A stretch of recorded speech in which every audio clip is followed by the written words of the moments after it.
हड़ताल, वशीकरण भागा। हुक। शहर की सबसे पुरानी कपड़ा फैक्ट्री के अंदर से आधी रात को सिलाई मशीनों की आवाज आती है, जब वहां कोई काम करने वाला ही नहीं बचा। रात का तीसरा पहर था। चांद बादलों में छिपा हुआ था और काली घटाएं शहर पर मंडरा रही थीं। घड़ी की सुइयां ठीक 3 बजे पर आकर थम सी गई थीं।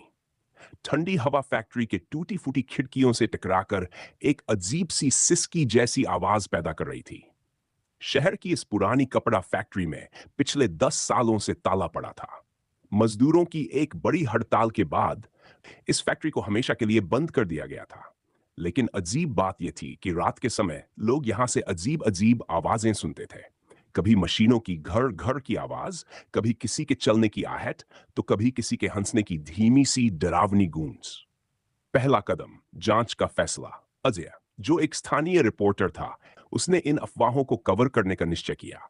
वो अपने दोस्त रोहित और कैमरामैन करण को लेकर इस फैक्ट्री में जाने का प्लान बनाता है। भाई, सुना है जो यहां जाता है वो वापस नहीं आता, करण ने कांपते हुए कहा। अरे कुछ नहीं होता, ये बस अफवाहें हैं, हमें सच्चाई का पता लगाना है, अजय ने आत्मविश्वास से कहा। रात के ठीक 2 बजे तीनों फैक्ट्री के बाहर पहुंचे। लोहे का बड़ा गेट जंग खा चुका था, लेकिन चौंकाने वाली बात यह थी कि अंदर से हल्की पीली रोशनी आ रही थी। भाई, यहां कोई है, रोहित ने धीरे से कहा। कोई चौकीदार होगा, या फिर, अजय ने कहा और धीरे धीरे दरवाजे को धक्का दिया। दरवाजा चरमराया और अंदर का नजारा देखकर तीनों के रोंगटे खड़े हो गए। फैक्ट्री के अंदर खौफ का साया। अंदर बहुत सारी पुरानी सिलाई मशीनें रखी थी। कुछ पर जाले लगे थे तो कुछ पर धूल की मोटी परत। लेकिन हैरान करने वाली बात यह थी कि कुछ मशीनें चालू थी। उनके पास ही सफेद कपड़ों के थान रखे हुए थे और धागों की लटें जमीन पर बिखरी हुई थी। ये कैसे चल रही हैं? यहां तो कोई भी नहीं है, करण ने घबराकर पूछा। अजय ने कैमरा चालू किया और धीरे धीरे आगे बढ़ा। तभी अचानक, क्लिक क्लिक, एक सिलाई मशीन खुद ब खुद चालू हो गई और बिना किसी के हाथ लगाए कपड़ा सिलने लगी। करण ने डर के मारे कैमरा गिरा दिया और तभी एक परछाई उनके पास से गुजरी। बंद करो कैमरा, हमें यहां से जाना चाहिए, रोहित ने। लेकिन अजय के कदम जमे हुए थे। वो आगे बढ़ा और मशीन के पास पहुंचा। मशीन की सुई अपने आप ऊपर नीचे हो रही थी और कपड़े पर कुछ लिखा जा रहा था। वो आ रहा है। कौन आ रहा है? अजय ने कांपते हुए पढ़ा। जैसे ही उसने मुड़कर देखा, एक लंबा काला साया उनके ठीक सामने खड़ा था। उसकी आंखें सुर्ख लाल थीं और उसके सिर के बाल उलझे हुए थे। वो धीरे धीरे उनकी तरफ बढ़ने लगा। भागो, करण ने जोर से चिल्लाया और तीनों बदहवास होकर भागने लगे। लेकिन जैसे ही वे दरवाजे तक पहुंचे, दरवाजा जोर से खुद ब खुद बंद हो गया। सच का पहला सुराग। तीनों अंधेरे में कैद हो चुके थे।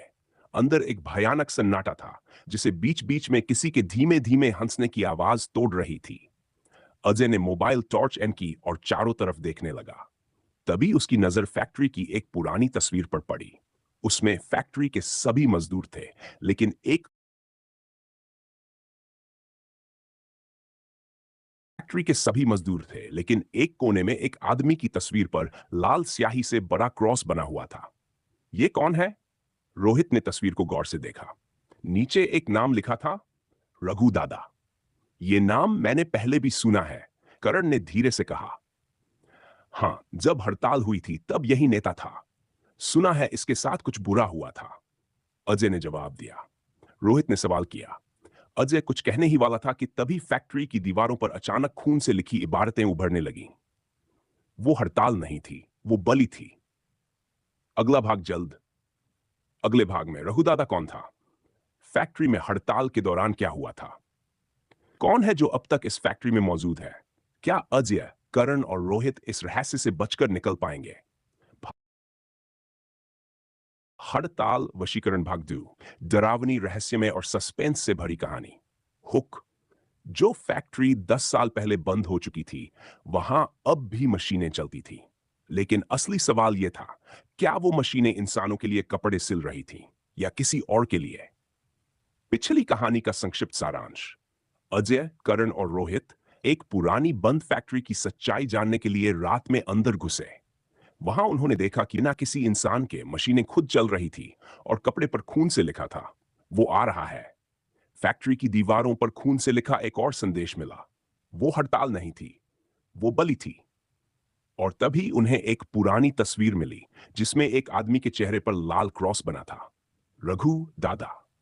अब इस रात का असली आतंक शुरू होने वाला था। भाग 2। मौत का फैब्रिक। भूतिया दस्तक। दीवारों पर खून से लिखे शब्द धीरे धीरे धुंधले पड़ने लगे, जैसे किसी अदृश्य हाथ ने उन्हें मिटा दिया हो। अचानक एक जोरदार धमाका हुआ और पीछे रखी लोहे की अलमारी जमीन पर गिर पड़ी। करण ने डरकर कहा, भाई, हमें यहां से निकलना चाहिए।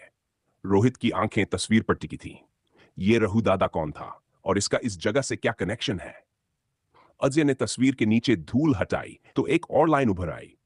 हमने उसके साथ जो किया उसका बदला वह अब लेगा। किसका बदला?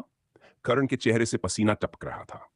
अचानक फैक्ट्री के कोने से आती अंधेरे में छिपी मशीनों के बीच कुछ हिला। वे तीनों वहीं रुक गए। टिक टिक टिक। एक सिलाई मशीन चालू हो गई। उसकी सुई बिना धागे के ऊपर नीचे हो रही थी। तभी एक ठंडी हवा का झोंका आया और अजय को लगा कि किसी ने उसकी गर्दन पर हाथ रखा है।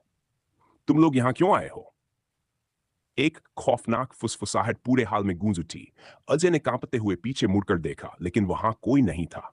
करण जोर से चिल्लाया, देखो! दीवार पर एक नई इबारत उभर आई थी। अगर सच जानना है तो तहखाने में जाओ। तहखाने का भयानक राज। तहखाने का दरवाजा बेहद भारी था और जंग खा चुका था। रोहित ने टॉर्च जलाया और दरवाजे के हैंडल पर नजर पड़ी। ये तो ताजा खून है। करण पीछे हट गया। शायद कोई और भी यहां आया था। अजय ने धीरे से कहा और दरवाजा खोल दिया। सीढ़ियां अंधेरे में डूबी थीं। अंदर से एक अजीब सी गंध आ रही थी, कुछ सड़ा हुआ, जैसे पुराना खून और जले हुए कपड़ों की महक। वे तीनों धीरे धीरे नीचे उतरे। तहखाने में घुसते ही टॉर्च की रोशनी एक पुराने लकड़ी के बॉक्स पर पड़ी, जिस पर खून से हाथों के निशान थे। अजय ने डरते हुए उसे खोला और जैसे ही उसका ढक्कन उठा, अंदर कुछ ऐसा था जिसने तीनों की सांसें रोक दी। हजारों इंसानी बालों के गुच्छे, उंगलियां और छोटे छोटे कपड़ों के टुकड़े। करण उल्टी करने के लिए पीछे हट गया। रोहित की आंखें फैल गई। ये सब क्या है? तभी तहखाने के कोने से कुछ सरसराने की आवाज आई। वे तीनों टॉर्च घुमाकर उस तरफ देखने लगे। एक लकड़ी की सिलाई मशीन थी, लेकिन उसमें धागे के बजाय लाल रेशे थे, जैसे किसी की नसों को धागों की तरह पिरोया गया हो। मशीन अपने आप चालू हो गई और उसमें से आवाज आई। जो हड़ताल हुई थी उसमें मजदूरों की हत्या कर दी गई थी और उनकी आत्माएं अब भी यहीं फंसी हैं। तुम लोग भी अब उनसे बच नहीं सकते। मृत आत्माओं का बदला। तभी चारों ओर अंधेरा छा गया। चारों तरफ से किसी के चलने की आहटें आने लगी। अचानक फैक्ट्री में रखी सभी मशीनें एक साथ चालू हो गई। घर्र, टक टक टक, छप छप। मशीनों की सुइयां दीवारों पर खून से नाम लिखने लगी। रघु दादा वापस आ गया। अजय ने रोहित और करण का हाथ पकड़ा और तेजी से तहखाने से भागने लगा। लेकिन जैसे ही उन्होंने दरवाजा खोला, सामने वही लंबा काला साया खड़ा था। उसकी आंखें आग की तरह जल रही थीं और उसके हाथों में एक सिलाई मशीन का टूटा हुआ हिस्सा था। उसकी कर्कश आवाज आई, तुम लोगों ने मेरी आत्मा को जगा दिया, अब तुम बच नहीं सके। अचानक वो हवा में उड़ते हुए उनकी तरफ बढ़ने लगा। भागो! करण जोर से चिल्लाया।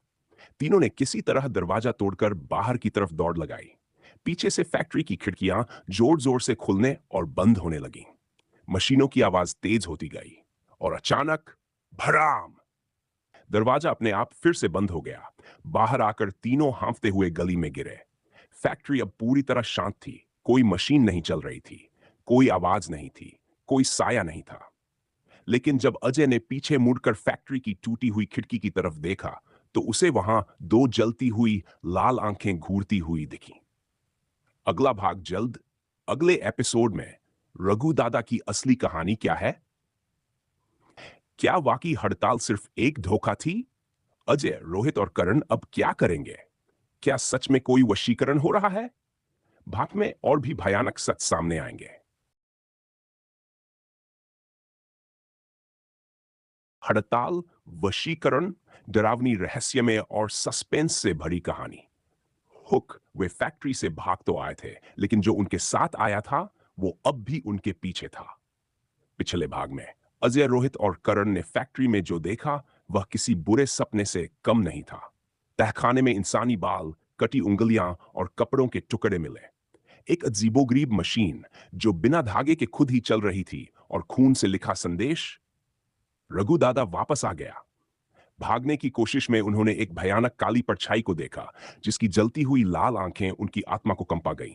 लेकिन सवाल यह था, क्या वे सच में बच पाए थे? भाग 3, वशीकरण की छाया।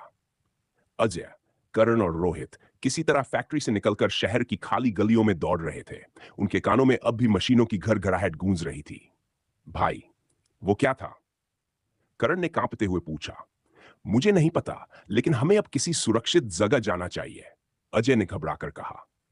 वे तीनों अजय के घर पहुंचे और दरवाजा अंदर से बंद कर लिया। सब ठीक है, सब ठीक है, अजय खुद को दिलासा देने लगा। लेकिन तभी ठक ठक ठक, दरवाजे पर किसी ने दस्तक दी। इतनी रात को? करण ने कांपती आवाज में कहा, कोई मत खोलना। ठक ठक, दस्तक तेज होती जा रही थी। अजय ने खिड़की से झांक कर देखा, लेकिन बाहर कोई नहीं था। भूत? करण ने मुंह पर हाथ रख लिया। रोहित ने धीरे से कहा, कहीं वो तो नहीं। और तभी दरवाजा अपने आप करक। अनदेखी ताकत। अंदर ठंडी हवा भर गई। घर के सारे बल्ब एक साथ चमकने लगे। टेबल पर रखी पानी की बोतल अचानक हिलने लगी। तभी दीवार पर एक छाया उभरी, लंबी, टेढ़ी और लाल आंखों वाली। उसका सिर धीरे धीरे झुका और फिर अचानक एक आवाज आई, तुम लोग उसे जगा चुके हो। तीनों का कलेजा कांप उठा। कौन? करण ने हकलाते हुए पूछा। छाया अब और गहरी हो गई और उसकी आंखें चमकने लगीं। रघु दादा। अचानक घर की सारी खिड़कियां जोर जोर से खुलने और बंद होने लगीं। बचो, अजय चिल्लाया और तीनों ने भागकर दूसरे कमरे में खुद को बंद कर लिया। सच्चाई की दरार।